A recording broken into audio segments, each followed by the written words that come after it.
ఇప్పుడు మనం ఏంటంటే శుభులు అశుభులు మన గురించి టాపిక్ తీసుకుందాం. ఇప్పుడు జనరల్ గా మనం చూసుకున్నాం అనుకోండి, ఆస్ట్రాలజీలో బేసిక్స్ లో ఎప్పుడైనా సరే లగ్న పంచమ నవమాలని కోణాలు అంటాం మనం. కోణాలు ఎప్పుడు శుభత్వాన్ని ఇస్తాయని చెప్పి మనకి బేసిక్స్ లో ఉంటుంది. ఇది జనరల్ గా జరిగే ఇది అనమాట. ఇప్పుడు మేష లగ్నం తీసుకున్నాం, పంచమాధిపతిగా సూర్యుడు, నవమాధిపతిగా గురుడు, కోణాధిపత్యం ఉంది కాబట్టి ఇంకా లగ్నం ఎలాగో కోణాధిపత్యం కుదురుకుంటుంది, వీళ్ళు శుభులు అంటాం జనరల్ గా. ఇలా ఒక్కొక్క భావాన్ని తీసుకున్నాం అనుకోండి, వృషభ లగ్నాన్ని తీసుకున్నాం, పంచమాధిపతిగా బుధుడు, నవమాధిపతిగా శని, శుభులు అని చెప్తాం మనం. ఇంకా లగ్నాధిపతి శుక్రుడు ఎట్లా శుభ్రుడు అవుతాడు కాబట్టి. అట్లా మిథున లగ్నానికి వచ్చేసరికి శుక్రుడు శుభ్రుడు అవుతున్నాడు, శని శుభ్రుడు అవుతున్నాడు. ఇంకా కర్కాటక లగ్నానికి వచ్చేసరికి కుజుడు శుభ్రుడు అవుతున్నాడు. అట్ ద సేమ్ టైము గురువు కూడా శుభ్రుడుగా తీసుకుంటాం. ఇట్లాగేంటంటే మనకి పంచమ భావాన్ని, నవమ భావాన్ని శుభులుగా తీసుకుంటాం జన్మ లగ్నం నుంచి. ఇది జనరల్ గా మనం క్లాసిక్స్ లో కానీ ఎక్కడైనా కానీ నేర్చుకునే విధానం. ఇదే క్లాసిక్స్ లో ఇంకా డీప్ లెవెల్స్కి వెళ్తే కనుక ఇంకా చాలా లాజిక్స్, చాలా రూల్స్ ఉంటాయి. ఇప్పుడు ఒక వ్యక్తి ఒక లగ్నంలో పుట్టాడు అనుకోండి. ఒక లగ్నంలో పుట్టినప్పుడు, ఒకే రోజు పుట్టినప్పుడు కొంచెం కొన్ని నిమిషాలు తేడాతో పెట్టాడు. ఇద్దరు మనుషులు పుట్టాడు ఒక లగ్నంలో, ఇద్దరు పర్సన్స్ ఒక లగ్నంలో పుట్టారు. ఒక లగ్నంలో పుట్టినప్పుడు వాళ్ళిద్దరికి ఒకే మహాదశ నడుస్తుంది కదా. ఒకే రోజు అంటే చంద్రుడు ఒకే చోట కూర్చుంటాడు, మహాదశలు ఒకేలాగా మొదలవుతాయి. కానీ వీళ్ళిద్దరిలో ఒక మేష లగ్నాన్ని ఎగ్జాంపుల్ గా తీసుకుందండి. మేష లగ్నాన్ని మనం ఎగ్జాంపుల్ గా తీసుకుంటే, ఇప్పుడు ఒక మనిషికి తీసుకున్నాం అనుకోండి, అశ్విని ఒకటో పాదంలో పుట్టాడు ఒక మనిషి. అశ్విని ఒకటో పాదంలో పుట్టినప్పుడు మేష లగ్నానికి శుభత్వాన్ని ఇచ్చేది ఎవరైనా ఉండారంటే గనక మనకి సూర్యుడు శుభుడు అవుతున్నాడు పంచమాధిపతిగా. అలాగే నవమాధిపతిగా గురువు కూడా శుభుడు అవుతున్నాడు మేష లగ్నానికి. వీళ్ళు ఇన్ కేసు అశ్విని ఒకటో పాదంలో పుట్టారు అనుకోండి, వీళ్ళిద్దరికి ఒక పర్సన్ పుట్టాడు అశ్విని ఒకటో పాదంలో, అతనికి ఈ రెండు గ్రహాలు శుభత్వాన్ని ఇస్తున్నాయి. ఇన్ కేసు అశ్విని రెండో పాదంలో ఇంకో వ్యక్తి పుట్టాడు కొన్ని నిమిషాల వ్యవధిలో, ఇద్దరికి సూర్య మహాదశ నడుస్తుంది అనుకోండి. అర్థమైందా? ఇద్దరికి సూర్య మహాదశ నడుస్తుంది. లేదు, ఇంకా డీప్గా వెళ్దాం అనుకుందాం అనుకోండి. ఒక పర్సన్ మనకి కృత్తిక ఒకటో పాదంలో జన్మించాడు, అంటే చంద్రుడు కృత్తిక ఒకటో పాదం, లగ్నం కూడా మేష లగ్నం, అశ్విని ఒకటో పాదం అంది. ఈ అశ్విని ఒకటో పాదం అతను కృత్తిక ఒకటో పాదంలో పుట్టాడు కాబట్టి ఇతనికి సూర్యుడు ఏం చేస్తాడంటే ఆల్మోస్ట్ యోగకారకుడు అవుతాడు, గురుడు యోగకారకుడు, అందులో అసలు డౌటే లేదు. గురుడు కూడా యోగకారకుడే అవుతాడు. కొంచెం ఇబ్బంది పెట్టినప్పటికీ కూడా గురుడు కూడా యోగకారకుడు అవుతాడు, ఎందుకంటే కృతిక ఒకటో పాదంలో పుట్టాడు. ఇదే అశ్విని రెండో పాదంలో ఒక వ్యక్తి పుట్టాడు.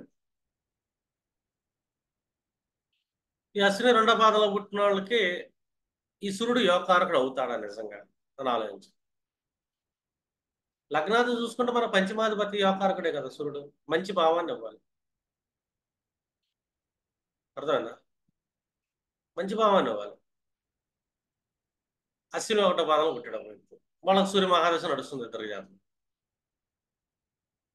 ఇద్దరికి డెలివరీ లేని ఇద్దరు డెలివరీ టైంలో ఒకళ్ళకి సంతానం వచ్చింది, సేమ్ టైం డెలివరీ అయ్యే ఛాన్స్ ఉంది. ఒకళ్ళ సంతానం ఉంది, ఒకళ్ళ సంతానంకి కష్టం వచ్చింది, చనిపోయే అవకాశం ఉంది. ఎలా జరిగింది? జస్ట్ ఒక పాదమే తేడా. సూర్యుడే ఇద్దరికి నడుస్తుంది. ఒకళ్ళకి సూర్యుడు ఎందుకు యోగాన్ని ఇచ్చాడు, ఒకళ్ళకి ఎందుకు యోగాన్ని.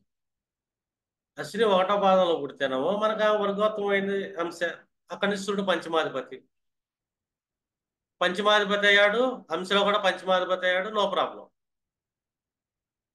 లెవెల్ 1లో ఏంటి మనకి ఇక్కడ లగ్నాత్తు పంచమ నవమాధిపతులు శుభులు. లెవెల్ 2లో వచ్చేదానికి మనకంటే వీళ్ళ లగ్నం ఏ పాదం పడింది, ఏ భోగాంశ పడింది. అశ్విని 1వ పాదం వాళ్ళ భోగాంశ అయింది. భోగాంశలో కూడా పంచమాధిపతి అయిన లగ్న పంచమాధిపతి, నో ప్రాబ్లం. అశ్విని 2వ పాదంలో పుట్టాడు, 5 నిమిషాలు 10 నిమిషాల తేడాతో ఒక పర్సన్, అతనికి సూర్య మహా తెలుస్తుంది. ఇప్పుడు అశ్విని 2వ పాదం అనగానే ఇక్కడ మనకి వాళ్ళ భోగాంశం ఏమవుతుంది, వృషభం అవుతుంది. సూర్యుడు ఏమవుతున్నాడు, చతుర్థాధిపతి అవుతుంది. మన చతుర్థాధిపతిగా సూర్యుడు బాగుంటాడు అనుకుంటే లగ్నాత్తు 64వ నవాంశాధిపతి సూర్యుడు అవుతున్నాడు ఇక్కడ. అంటే పంచమాధిపతే కర్ణవంశాధిపతిగా మారాడు. దేనికి కర్ణవంశగా మారాడు అంటే పంచమానికి కర్ణవంశగా మారాడు.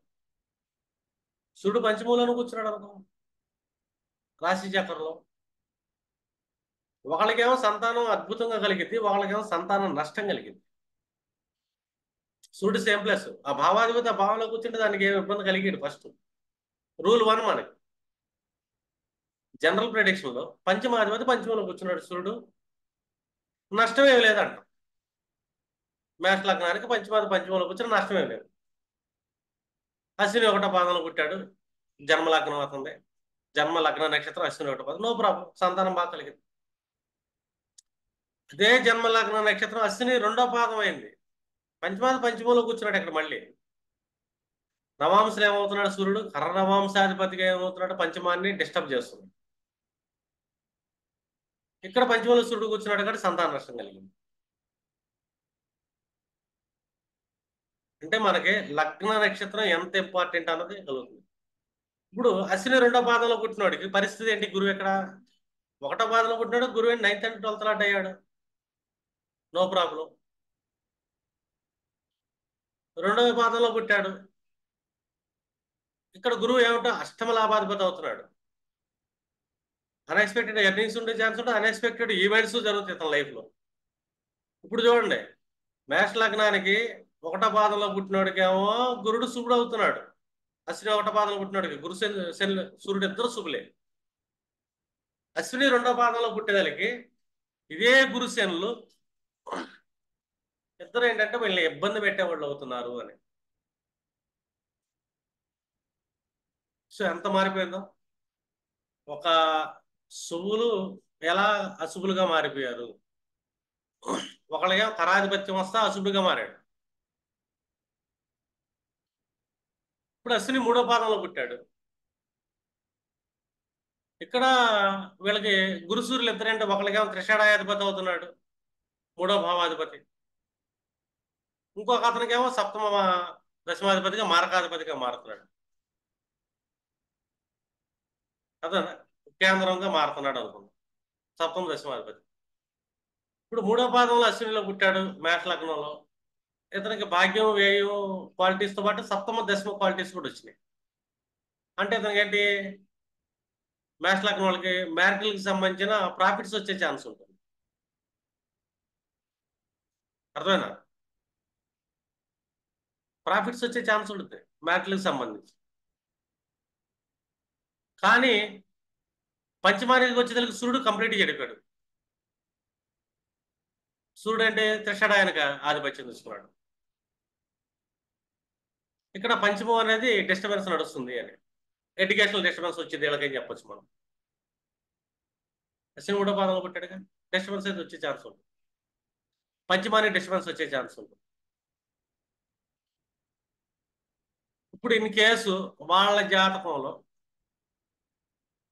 లెవెల్ 2 పరివర్తన జరిగింది సూర్యుడికి గురుడికి మధ్య.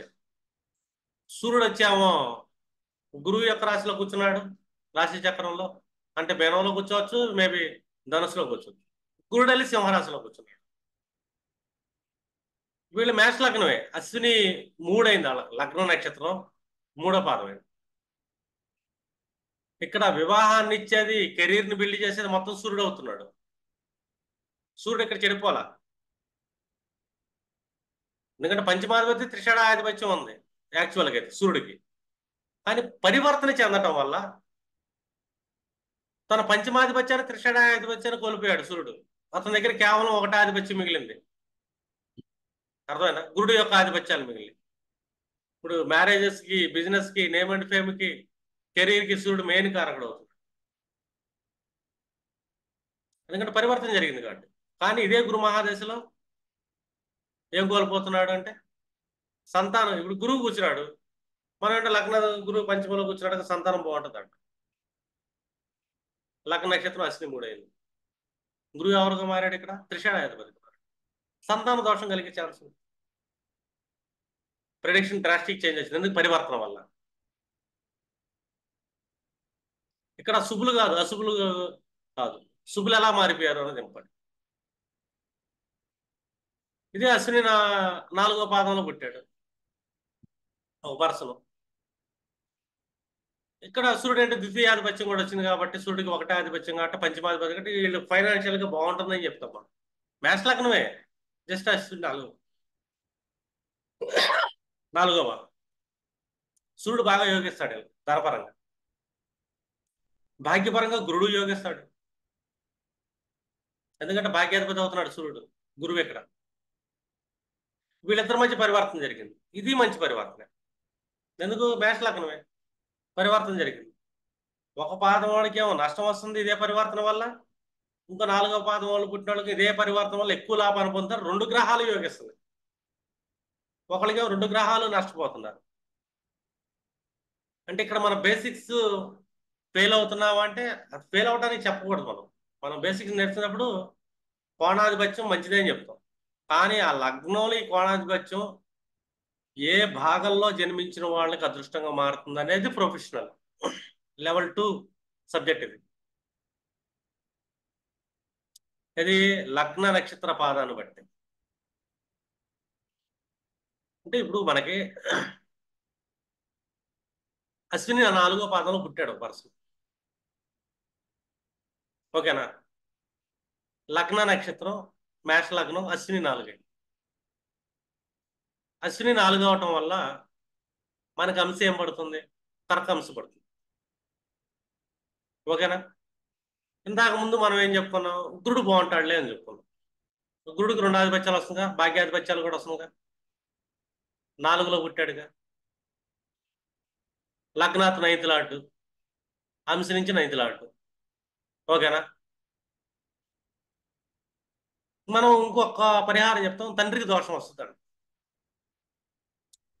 9th లార్డు తండ్రి అనుకుంటాం, భాగ్యం అంటాం, భాగ్యాన్ని కోల్పోతాడు అని. ఎలా కోల్పోతాడు? ఇది లెవెల్ 3. గురుడు ఇక్కడ ఎందుకు అశుభుడుగా మారుతున్నాడు? ఎవరికి అశుభుడుగా మారుతున్నాడు? ఈ వ్యక్తికి ఏమొస్తుంది? డైజెషన్ ప్రాబ్లం వస్తుంది, లివర్ ఫంక్షనింగ్ లో కొంచెం డిఫరెన్స్ వస్తుంది, కొంచెం పెద్ద అయ్యాడు బతికి బట్ట కట్టి డయాబెటీస్ లాంటివి వచ్చే అవకాశాలు ఉంటాయి. ఎందుకంటే అశ్విని 4వ పాదంలో అతను జన్మించడం వల్ల సూర్యుడికి ఏం డ్యామేజ్ లేదు. సూర్యుడు బాగా ధనాన్ని గణాన్ని అంత ఇస్తున్నాడు. కానీ గురుడు భాగ్యాధిపతి, భాగ్యాధిపతి దశ నడుస్తుంది. అర్థమైందా? భాగ్యాధిపతి దశ నడుస్తున్నప్పుడు పరివర్తన జరగలేదు. ఇక్కడ గురుడు ఎందుకు అశుభుడుగా మారాడు? గురుడికి ఏంటి? ఇక్కడ మనకి కర్కాటక లగ్నానికి నవాంశం చూసుకుంటే షష్టాధిపత్యం, 9th ఆధిపత్యం కూడా వచ్చింది కాబట్టి నాట్ బ్యాడ్. 9వ భావం కోణాధిపత్యం ఉంది కానీ నవాంశలో 6వ భావాన్ని కంట్రోల్ చేస్తున్నాడు. రాశి చక్రంలో 9th హౌస్ ఆధిపత్యం ఉంది కానీ 12th కంట్రోల్ చేస్తాడు. ఇంతవరకు బాగుంది. కానీ గురుడు డ్యామేజ్ చేస్తున్నాడు. ఎందుకు చేస్తున్నాడు? అశ్విని 4లో పుట్టాడు. ఈ అశ్విని 4 అనగానే ఏమవుతుంది? ఫస్ట్ 10 డిగ్రీస్ అశ్విని 3 వరకు ద్రాకాణ చక్రంలో మేషమే ద్రాకాణం అయింది, అష్టమాధిపతి కుదురవుతుంది. నెక్స్ట్ 20 డిగ్రీస్ వరకు అశ్విని 4వ పాదం అంటే దగ్గర దగ్గర 13 డిగ్రీలోకి వెళ్ళిపోయాడు. 10 దాటి వెళ్ళిపోయాడు, 13-20 మధ్యలో పడ్డాడు. అక్కడి నుంచి పంచము ద్రాకాణ లగ్నం అయింది. ఎప్పుడు సింహం ద్రాకాణ లగ్నం అవుతుందో దానికి అష్టమాధిపతి అయిన కరద్రాకాణాధిపతి గురువు అవుతున్నాడు. చూడండి, ఇక్కడ గురువు కరంగా మారుతున్నాడు, తండ్రిని మింగేస్తాడు. తండ్రికి నష్టం కలిగింది. ఇతను హయ్యర్ ఎడ్యుకేషన్ లో డిస్టర్బెన్స్ కలుగుతుంది, ధర్మానికి డిస్టర్బెన్స్ కలుగుతుంది. ఇష్యూస్ లో ఇతనికి మారక స్థానం అనేది ఎలా కలుగుతుందంటే లివర్ ప్రాబ్లం వచ్చి ఓవర్ వెయిట్ పెరిగిపోవటం వల్ల బ్యాడ్ ఫ్యాట్స్ లివర్ ప్రాబ్లం వచ్చి చనిపోతాడు. చూడండి, రెండు యోగకారకులు జన్మ లగ్నాత్ మేష లగ్నానికి సూర్యుడు పంచమాధిపతి యోగకారుడు, గురువు సూపర్ యోగకారకుడు అంటాం. జస్ట్ లగ్నం మారింది, అశ్విని 4వ పదం, గురుడు డ్యామేజ్ అయిపోయాడు. డ్యామేజ్ చేస్తాడు, నో డౌట్, ఎందుకంటే డ్యామేజ్ కారకుడు ఆయన. ఇప్పుడు పరివర్తన జరిగింది, అశ్విని 4వ పాదంలో పెట్టాడు, సూర్యుడికేమో గురువుకి పరివర్తన జరిగింది. ఇప్పుడు సూర్యుడు డ్యామేజ్ చేస్తాడు, ఎందుకంటే సూర్యుడి దగ్గర ఎవరి క్వాలిటీస్ ఉంటాయి. పరివర్తన జరిగింది, సూర్యుడి దగ్గర ఎవరి క్వాలిటీస్ ఉంటాయి. మనకు న్యాచురల్ గా ద్రాకారాధిపతి గురుడు కనబడుతున్నాడు, వీళ్ళ జాతకంలో పరివర్తన జరిగింది, సూర్యుడు కరాధిపతి అయిపోయాడు. కరాధిపతి క్వాలిటీ కూడా సూర్యుడికి వచ్చేసింది. గురుడు డ్యామేజ్ చేయడు, ఇక్కడ గురుడు ధనయోగాన్ని ఇస్తాడు, ద్వితీయ పంచమాధిపత్యం వచ్చింది కాబట్టి సంతానాన్ని ఇస్తాడు గురువు, హైయర్ ఎడ్యుకేషన్ ఇస్తాడు, మంచి ఫ్యామిలీని ఇస్తాడు. కానీ సూర్యుడు తన డ్యామేజ్ తను ఇస్తాడు. దేన్ని ఇస్తాడు? ఇది హైపర్ ఎసిడిటీని ఇస్తాడు, హార్ట్ ప్రాబ్లం ఇస్తాడు, బోన్ రిలేటెడ్ ఇష్యూస్ ఇస్తాడు, డ్యామేజ్ చేస్తాడు. ఏది ఇక్కడ? ఇది లెవెల్ 3 అంటాం మనం. లెవెల్ 1లో ఏంటి? పలానా లగ్నానికి ఎవరు ఆధిపత్యం, శుభులు ఎవరు, శుభుడా అశుభుడా, ఇది లెవెల్ 1. లెవెల్ 2 నవాంశ. లెవెల్ 3 ఎక్కడికి వెళ్ళాం మనం? ఖరానికి వెళ్ళిపోయింది అది. లెవెల్ 3 ఖరాన్ని టచ్ చేసాం మనం, ఎందుకంటే అశ్విని 4వ పాదంలో పుడితే తండ్రికి ఎఫెక్ట్ అవుతుంది.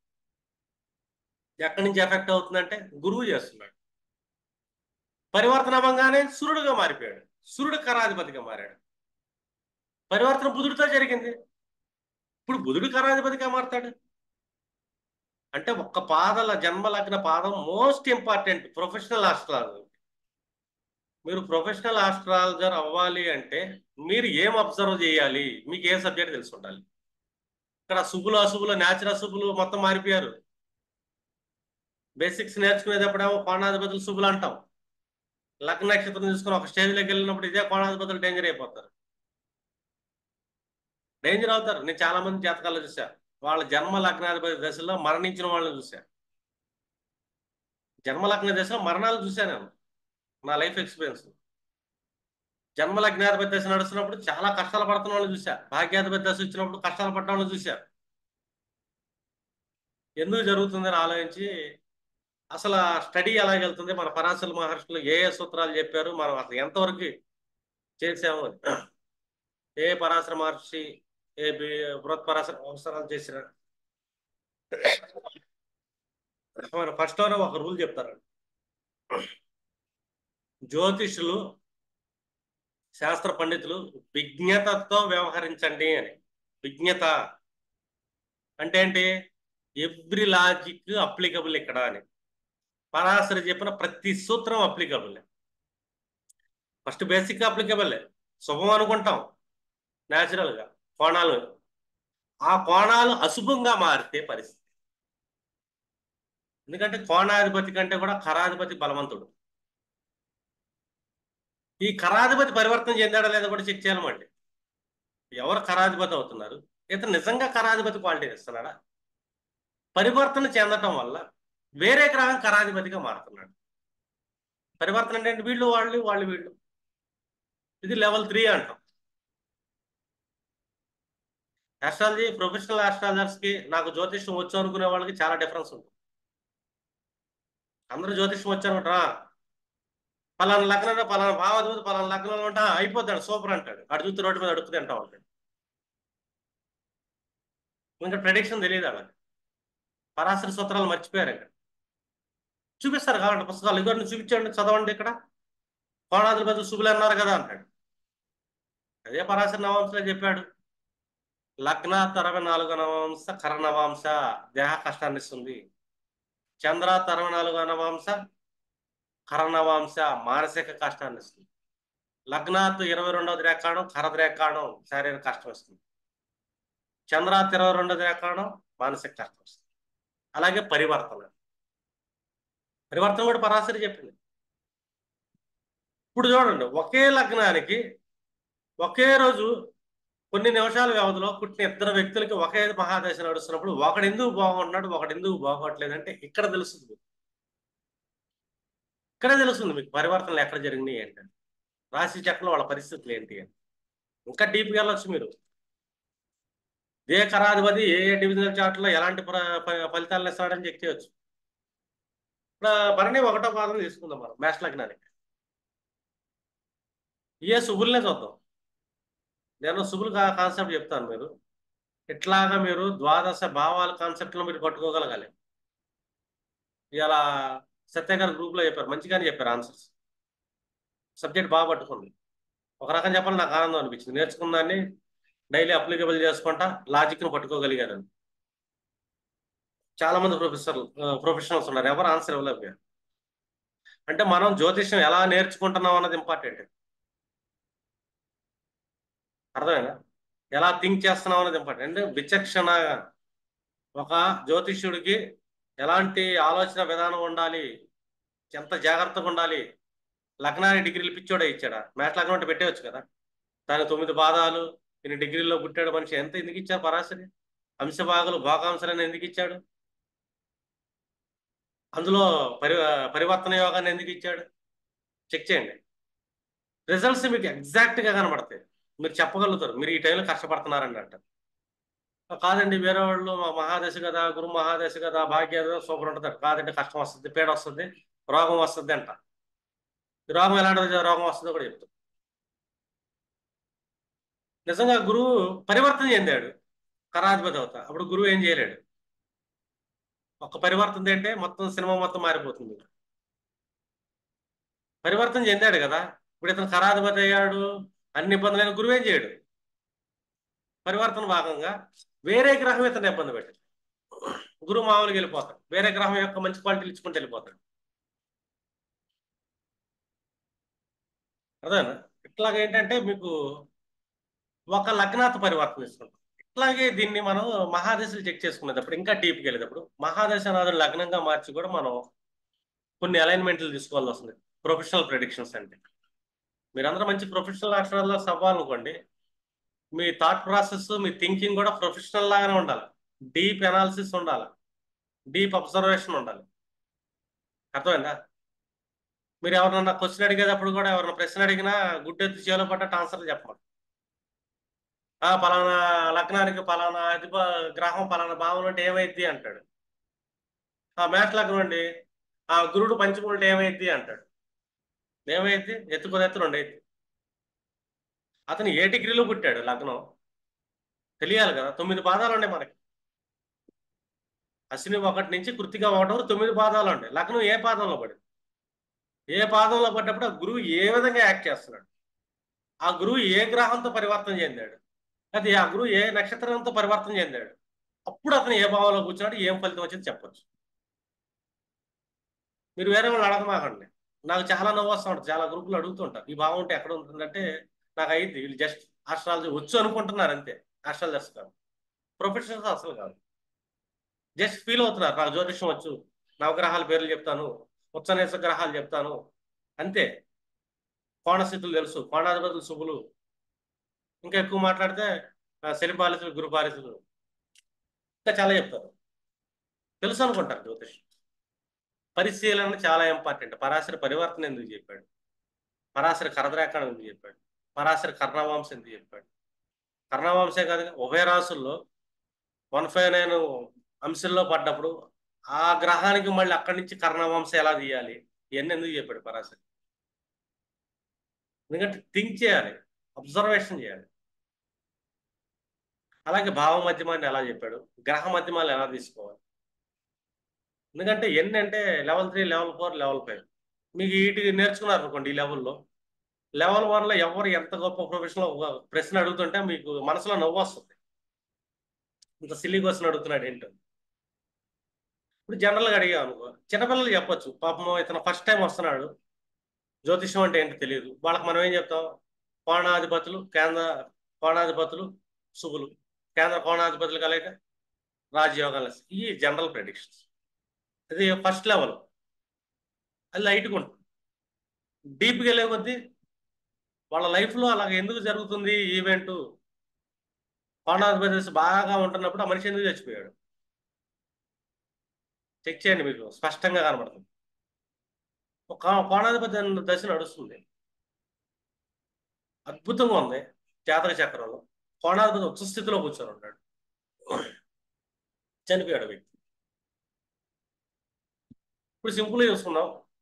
ఒక మకర లగ్నానికి శుక్రుడు 3వ భావంలో ఉచ్చ స్థితిలో ఉన్నాడు, పంచమాధిపతి కోణాధిపతి ఉచ్చ స్థితిలో ఉంటాడు. కోణాధిపతి గారు మకర లగ్నానికి కేంద్రాధిపతి కూడా, భయంకరమైన యోగకారు కూడా ఉచ్చ స్థితిలో కూర్చున్నాడు. అర్థమైందా? ఈ ఉచ్చ స్థితిలో కూర్చున్నప్పుడు ఈ శుక్రుడు మనకి ఎక్కడ ఉచ్చ స్థితిలో కూర్చున్నాడుగా, గురుడు వెళ్ళి శుక్రుడు యొక్క రాశిలో కూర్చున్నాడు. దశమంలో కానీ పంచమంలో కానీ గురుడు వెళ్ళి కూర్చున్నాడు. ఈ గురుడు ఏ భావాధిపతి అయ్యాడు ఇక్కడ? 3, 12 భావాధిపతి అయ్యాడు. శుక్ర మహాదశ వచ్చింది. నీకేంటి బాబు సంతానం కలిగితే నీకే పెద్ద పెద్ద జాబులు వస్తాయి, నీకు ప్రమోషన్లు వస్తాయి, నీ గురుడు ఉచ్చ స్థితిలో ఉన్నాడు, శుక్రుడు ఉచ్చ స్థితిలో ఉన్నాడని మనం ప్రెడిక్షన్ ఇచ్చాము బోర్ల పడినట్టే. ఇది జస్ట్ మకర లగ్నానికి ఫస్ట్ ప్రిడిక్షన్. అది ఏమేస్తాడు గురుడు, శుక్రుడు ఏమేస్తాడు? ట్రావెలింగ్ వేస్తాడు, తిరుగుడు ఇస్తాడు, తిరుగుడు అలసంట ఇస్తాడు, మనీ లాస్ ఇస్తాడు కొలతలాటుగా. శుక్రుడు అయ్యిస్తున్నాడు, అతను పంచమ దశమానికి ఇవ్వట్లే ఇంకా, కానీ గురుడేస్తాడు. పంచమ దశమాధిపతి క్వాలిటీస్, సంతానాన్ని, ఉద్యోగాలు మొత్తం గురుడేస్తున్నాడు. ఇప్పుడు ఇక్కడ మనకి ఏ నక్షత్రాలు ఉన్నాయి? సూర్యుడిని తీసుకున్నాం, 2, 3, 4 పాదాలు సూర్యుడి ఉన్నాయి. అర్థమైందా? ఇన్ కేస్ ఇతను, అర్థమైందా, కృత్తిక 3వ పాదంలో జన్మించాడు, లగ్న నక్షత్రం మేష లగ్నం, కృత్తిక, ఇది కృత్తిక కాదు, ఇది ఉత్తరాషాఢ 3వ పాదం. ఉత్తరాషాఢ 3వ పాదం అనగానే మనకేమొస్తుంది ఇక్కడ? ఉత్తరాషాఢ 3వ పాదం అనగానే ఇంచుమించు శుక్రుడు సూర్యుడు దగ్గరే కూర్చున్నాడు 3వ భావంలో. ఉచ్చ స్థితిలో సూర్యుడు కూడా కూర్చున్నాడు. శుక్రుడు పక్కనే ఉంటాడు, సూర్యుడు కొద్దిగా అటు ఇటు. అతను ఉత్తరాషాఢ 3వ పాదం మకర లగ్నం అయింది. ఉత్తరాషాఢ 3వ పాదం మకర లగ్నం అనగానే శుక్రుడు మనకి లగ్నాత్ 3వ ఇంట్లో కూర్చున్నాడు. సూర్యుడు కూడా ఇంచుమించు అక్కడే టచ్ అయ్యాడు 3వ ఇంట్లో. గురుడు వెళ్ళి పంచమూల స్థితి పొందాడు, శుక్ర మహాదశ వచ్చి. చూడండి, పంచమాధిపతి దశమాధిపతి మహాదశ ప్రాణం తీసేసింది ఇక్కడ, ప్రాణం తీసేసింది. రీజన్ ఏంటి? 3వ పాదం అంటే ఏంటి? ఆల్మోస్ట్ 10 డిగ్రీలు. ద్రాకాణంలో ఏం పడుతుంది? మకర లగ్నమే పడితే అష్టమాధిపతి సూర్యుడు అవుతున్నాడు, కరద్రాకాణాధిపతి. శుక్రుడితో కలిసి 3వ ఇంట్లో కూర్చున్నాడు. ఈ ఉత్తరాషాఢ 3వ పాదంలో లగ్నం పడింది. 3వ పాదం నవం, ఇది మనకి కుంభం అయింది. కుంభం నుంచి 4వ అధిపతి ఎవరు? శుక్రుడు. మళ్ళీ కరనవంశాధిపతి ఇక్కడ, కరద్రాకాణాధిపతి, కరనవంశాధిపతి 3వ ఇంట్లో కూర్చున్నాడు. ఇతను పంచమాధిపతి, దశమాధిపతి. కానీ పరివర్తన జరిగింది గురువుడితో. ఇప్పుడు గురుడు పంచమ దశమాధిపతిగా మారిపోయాడు. ఇతను తృతీయాధిపతిగా అయ్యాడు, వ్యయాధిపతి అయ్యాడు, అంటే భావదో అష్టమాధిపతి అయ్యాడు. ఈ కరాధిపతి అష్టమాధిపతి వచ్చి మళ్ళీ 3లో కూర్చున్నాడు. శుక్రుడు కరాధిపతి అయ్యాడు, నవాంశ కరాధిపతి. సూర్యుడు లగ్నాత్ మహాకరాధిపతి అయ్యాడు, కరద్రాకాణాధిపతి. శుక్ర మహాదశ వచ్చింది, ప్రాణం పోయింది. చూడు, అద్భుతమైన యోగకారకుడు అంటే నీ శుక్రుడు యోగం ఉంది, అది ఉంది, ఇది ఉంది అంటాం. శుక్రుడు రాగానే తుప్పుకొని ప్రాణం తీస్తాడు. ఏ జర్నీ చేస్తున్నాడు, ట్రావెలింగ్ చేస్తున్నాడు, థర్డ్ హౌస్ ఏతులాడు కనెక్ట్ అయ్యాడు, యాక్సిడెంట్ అయింది, చచ్చిపోయాడు. ఎందుకంటే unexpected death. 8th house, 3rd house unexpected. భావోద్భావం ఏం చెప్పింది? 8th అంటే అన్ఎక్స్పెక్టెడ్, అసలు ఊహించడు. 8th to 8th, 3rd house. శుక్రుడు ఉచ్చ స్థితి. మళ్ళీ ఇక్కడ ఏం చెప్తారు జనరల్?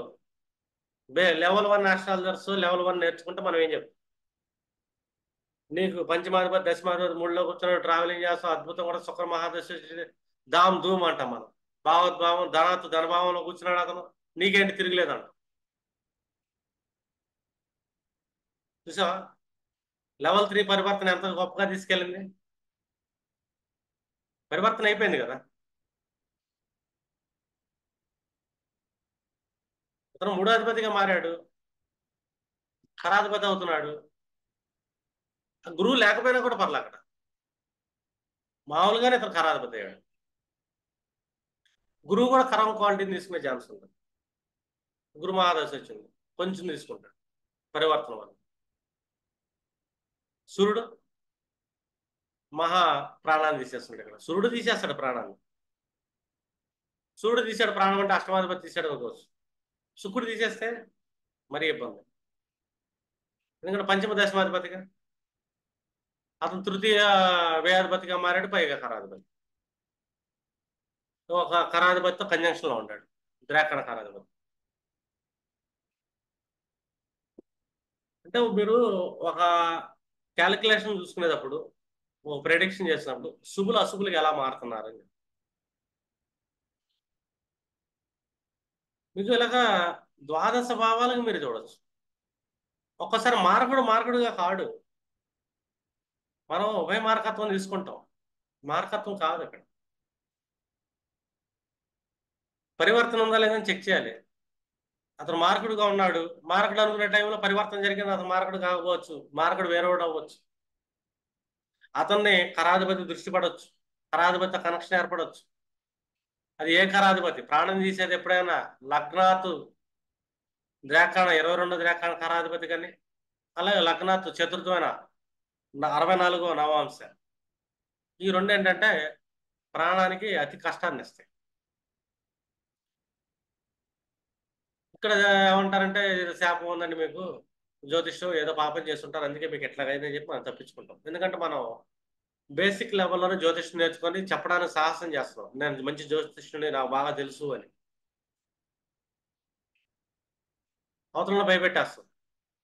వాస్తవం చూస్తే అక్కడ భయపడాల్సిన పరిస్థితి ఉండదు. అమ్మో నీకు అష్టమాధిపతి దశ వస్తున్నాయి, నువ్వు నష్టపోతావు, అది ఇది అంటాడు. పరివర్తన జరిగింది.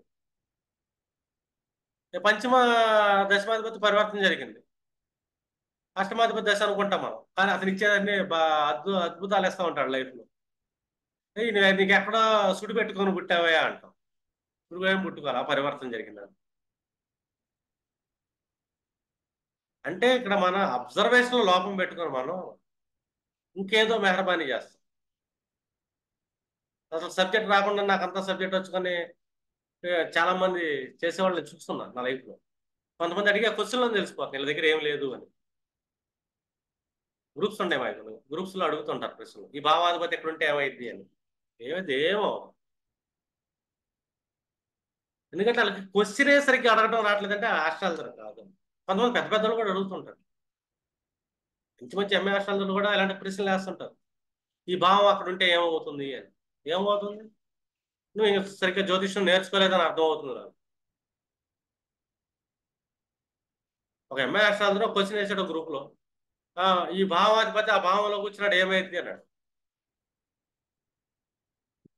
పలానా లగ్నం కన్యా లగ్నం పలానా భావాధిపతి అక్కడ కూర్చున్నాడు ఏమైంది, ఏమైంది ఏమో నువ్వు ఎంఏ చేస్తావు నీకు జ్యోతిష్యం రాదని నాకు అర్థమైంది, అంతకుమించి ఏం లేదు. లేదంటే పలానా లగ్న నక్షత్రం ఇది, పలానా భావాధిపతి పలానా చోట కూర్చున్నాడు, ఏంటి పరిస్థితి. ఇప్పుడు లగ్న నక్షత్రం అనగా మనం ఈ భావాధిపతి పరిస్థితి ఏంటో తెలుస్తున్నాం. ఇక్కడ శుభుడు అయ్యాడా అశుభుడు అయ్యాడా, వీళ్ళ జాతకులు ఏంటి పరిస్థితి, ఆ భావాధిపతి ఎక్కడి నుంచి ఏమవుతున్నాడు. సరే భావాధిపతి అక్కడ కూర్చున్నాడు ఏమైందంటే ఆ భావానికి ఏమైనా పరివర్తన జరిగిందా, నక్షత్ర పరివర్తన జరిగిందని చెప్పి అడగచ్చు. సబ్జెక్ట్ క్లారిటీ ఉన్నాడంటే స్పష్టంగా అడుగుతాడు. లగ్న నక్షత్రం ఇది పడిందంటే జన్మ లగ్నం, చంద్రుడి పలానా రాశి లగ్న పాదంలో పుట్టాడు, లగ్న నక్షత్రం పలానా పాదం పడింది, ఈ భావాలు పలానా నక్షత్రం కూర్చున్నాడు, పలానా గ్రహాల దృష్టిలో పడుతున్నాయి, పలానా ఎక్స్చేంజ్ జరిగిందని స్పష్టంగా చెప్తాడు. క్లారిటీగా ఉంటుంది. ఈ క్లారిటీగా ఉన్నప్పుడు మనం స్పష్టంగా చెప్పొచ్చు. ఇమీడియట్ మన బ్రెయిన్లో నవాంశ చక్రం తిరిగింది, ద్రాకాణ చక్రం తిరిగింది, చాలా ఫాస్ట్ తిరిగింది. ఏమైనా దోషాలు ఉన్నాయా, దోషాలు అడ్డం పెడుతున్నాయా, వీళ్ళ పరిస్థితి ఏంటి, పరివర్తన ఎక్కడ జరిగింది, ఏ మహాదశ నడుస్తుంది. ఈ మహాదశ నడుస్తున్నప్పుడు పరివర్తన జరిగినప్పుడు ఈ పరివర్తన జరిగిన గ్రహం శుభగ్రహం అవుతుందా అశుభగ్రహం. ఒక అష్టమాధిపతి ఒక చతుర్థాధిపతితో కంజంక్షన్ ఏర్పడింది, అర్థమైనా. అష్టమ చతుర్థం మనం గృహాలకు సంబంధించిన స్ట్రగుల్స్ కష్టాలు వస్తాయని చెప్తారు జనరల్. పరివర్తన జరిగింది, ఏ భాగ్యాధిపత్యం పంచమాధిపత్యం పరివర్తన జరిగింది. ఇమీడియట్లీ మనం చెప్పొచ్చు, నువ్వు ఈ టైంలో గృహాలు కొంటావు, గృహ అవసరాలు కొంటావు, నీకు అదృష్టం పట్టిందా, వాహన యోగం గృహయోగాలు కలిగిద్దని చెప్పాలి. అలాగే జరుగుతుందంటే మా కష్టమాధిపతి దశ నడుస్తుంది కదా అండి, గృహానికి కష్టం రావాలి కదా అంటారు. చతుర్థాధిపతి కరెక్ట్ అయ్యాడు కదా అంటారు. కానీ పరివర్తన చెందాడు ఈ అష్టమాధిపతి, పంచమాధిపతిగా మారిపోయాడు. లక్ష్మీ యోగం పట్టింది, పట్టుకుంటే డబ్బు వస్తుంది. లెవెల్ 2 లెవెల్ 3 ప్రొడిక్షన్స్ ఇలాగే ఉంటాయి. అర్థమైందా? మీరు ఎక్కడన్నా క్వశ్చన్ అడిగేటప్పుడు కానీ నేర్చుకుంటున్నారు కాబట్టి పిచ్చి పిచ్చిగా అడగమాట.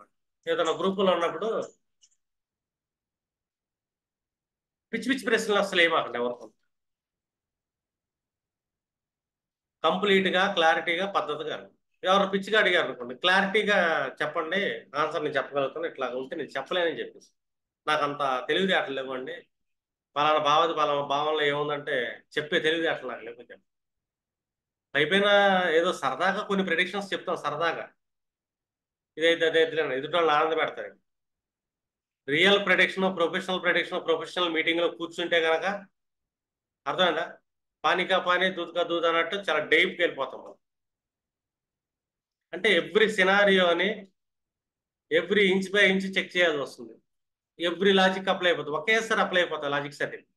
పరివర్తన యోగ అప్లై అయిపోతుంది, యోగ అవయోగ అప్లై అవుతుంది. అర్థమైందా? అసలు నిజంగా వీళ్ళు శుభత్వం అనేస్తున్నాడా అశుభత్వం అనేస్తున్నాడా, అతను లగ్న నక్షత్ర పాదం ఏం పడింది, ఇన్ని చూస్తాం మనం. ఇన్ని చూసి ఒక్క వర్డ్ చెప్తాం ప్రిడిక్షన్.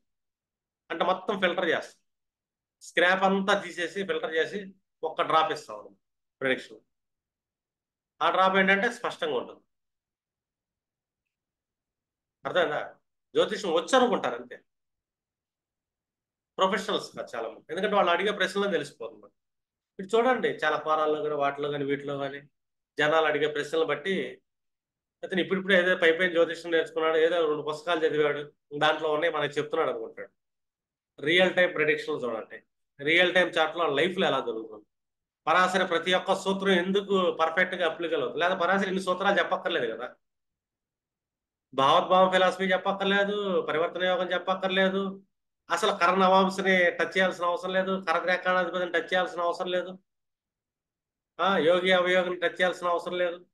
ఇవన్నీ ఎందుకు టచ్ చేశాడంటే, లేదు నిజంగా వాళ్ళ లైఫ్ లో మీరు ఎందుకు జరుగుతుందో చెక్ చేయండి. మహాదశ బాగా ఉంటున్నప్పుడు ఎందుకు ప్రాణం పోతుంది చూడండి. ఖరాలు నడుస్తాయి, ఖరాలు ఖచ్చితంగా నడుస్తాయి. వాళ్ళ డిస్పోజిటర్స్ వాళ్ళ పరిస్థితి ఏంటి అంటే, ఇతను పలానా రాశిలో కూర్చున్నాడు, ఆ రాశ్యాధిపతి పరిస్థితి. నిన్న మీకు క్లాస్లో వెళ్ళింది నీచగ్రహాల గురించి, కాన్సెప్ట్ చాలా డీప్గా తీసుకెళ్ళి మీరు ఒకసారి అబ్జర్వ్ చేస్తారు. ఆ రాశ్యాధిపతి నీచగ్రహం పడ్డప్పుడు చెడు చెప్పకుండా మంచిగా ఎందుకు వెళ్తుంది. ఇది జస్ట్ రఫ్ అలైన్మెంట్, కానీ ఇవాళ వెళ్ళింది మీకు ఏంటంటే డీప్ అలైన్మెంట్ ఇవాళ క్లాస్ అనేది. ఇన్నాళ్ళైన క్లాసులు ఒక లెక్క అయితే, ఇదంతా అలైన్మెంట్లో ఎలా తీసుకెళ్లాలనేది ఈ టుడే క్లాసులో మీకు అర్థమవుతుంది. పైపైన ప్రొడిక్షన్లు ఇవ్వమాకండి, అంటే బేసిక్ లెవెల్స్లోనే మీరు పైపైన ప్రిడిక్షన్స్ ఇస్తారు. డీప్ లెవెల్లో అయితే కనుక పైపైన ప్రిడిక్షన్లు ఇవ్వడానికి లేదు. నేనే సార్ ఘర్షణ ప్రొడిక్షన్ ఏంటి, ఆ పలానా పలానా అయిపోతుంది వెళ్ళిపోండి. పైన అది ప్రొఫెషనల్గా మీట్ అయ్యాడు అనుకో, మన దగ్గర ఫిజిక్స్ కూర్చున్నాడు అనుకో, అప్పుడు గంట కూర్చుంటాను చాట్ మీద, ఎవ్రీ బై పిన్ మొత్తం చెక్ చేస్తాం. నిజంగా యోగకారకుడు అవుతున్నాడు అతను, పరివర్తన ఏమైనా చెందాడా. మన ప్రశ్నలు అడిగే వాళ్ళు అంటే ఒక గ్రహమే చెప్తారు, లేదా 2 గ్రహాల గురించి మాట్లాడతారు గ్రూపుల్లో. మీకు ఈ పాటకు అనుభవం అయింది చాలా వరకు మన గ్రూపుల్లో. మరి మా వృచ్చిక లగ్నం అంటే గురుడు 5 ఇంట్లో కూర్చుంటే ఏమైంది అంటాడు. గురుడు 5 ఇంట్లో కూర్చుంటే 5 ఇంట్లోనే ఉన్నట్టయింది. వృచ్చిక లగ్నం ఏ లగ్న నక్షత్రపాతం అనేది చెప్పాలి కదా. మొదటిది అయింది అనుకోండి ఏంటి, మొదటిది అంటే విశాఖ 4వ పాదం పడింది. విశాఖ 4వ పాదం అనగానే మనకి ఎక్కడికి వెళ్ళిపోతుంది అంశ భాగం, కర్కాటకంలోకి వెళ్ళిపోతుంది. కుజుడు డ్యామేజ్ లాట్, కర్కాటకానికి ఏమవుతున్నారు షష్టాధిపతి నవమాధిపతి బాగానే ఉంటుందండి అనొచ్చు, సంతాన భాగ్యం కలిగిద్ది అనొచ్చు, ఇబ్బంది ఏం లేదు. ఇన్ కేసు బుధుడు చూస్తున్నాడు చూడండి, ఇట్లాగన్నా గురుడు కూర్చున్నాడు, బుధుడు దృష్టి పడింది. బుధుడు దృష్టి పడంగానే ఏమవుతుంది, ఇక్కడ బుధుడు కరద్రేకాణాధిపతి అయ్యాడు, డ్యామేజ్ చేస్తాడు.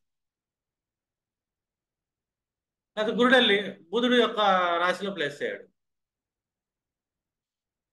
గురుడు అష్టమ గురుడు వచ్చి బుధుడు వచ్చి దీంట్లో ప్లేస్ అయ్యాడు. పరివర్తన జరిగింది గురుడికి బుధుడికి. ఇప్పుడు ఏమైంది? ద్వితీయ పంచమాధిపతి అష్టమంలో కూర్చోండి, మీకు ఇన్హెరిటెన్స్ ప్రాపర్టీస్ బాగా వస్తుందానికి ఏం కాదు. ఖరాధిపతిగా మారిపోయాడు, గురుడు ప్రాణం తీసేస్తాడు. యోగకారకుడి గురుడు పంచమాధిపతి ప్రాణం తీసేస్తాడు. పరివర్తన జరిగింది బుధుడితో. ఇది విశాఖ 4వ పాదంలో ఉంటాడు. ఈ బుధుడు ఏంటి? తృతీయ వ్యయాధిపతి అవుతున్నాడు. ద్రాకాణత్ 22వ కర ద్రాకాణాధిపతి అవుతున్నాడు. ఆ బుధుడితో పరివర్తన జరిగింది గురువుకి. గురు మహాదశ వచ్చింది, ప్రాణం తీసేసింది. పంచమాధిపతి కదండి. అప్పుడు ద్వితీయాధిపతి మారకాధిపత్యం కూడా ఉందిగా, అందుకే పోయి ఉంటుంది ప్రాణం. కాదు, ఇక్కడ బుధుడు పరివర్తన చేశాడు. అంటే ఇట్లా చూసుకుంటారు. చిన్న చిన్న ప్రెడిక్షన్స్ ఇవన్నీ చాలా సరదాగా వెళ్తాయి. ఓకేనా? మీరు ఇది మిగతా మొత్తం మీకే టాస్క్ ఇస్తున్నాను. ఎందుకంటే మొత్తం నేను చెప్పుకుపోతాం వల్ల మీరు సరదాగా ఇంటర్నెట్ ఉంది. మీరు రియల్ చార్ట్లు చూడండి, ఈ లాజిక్స్ అన్ని అప్లై చేస్తా. మీకు హోంవర్క్ ఇది. ఓకేనా? మీరు హోంవర్క్ చేసి రియల్ రిజల్ట్స్ ఎలా వస్తున్నాయో లేదా చూసి నాకు తర్వాత మెసేజెస్ చేయండి. ఓకేనా? ఓకే.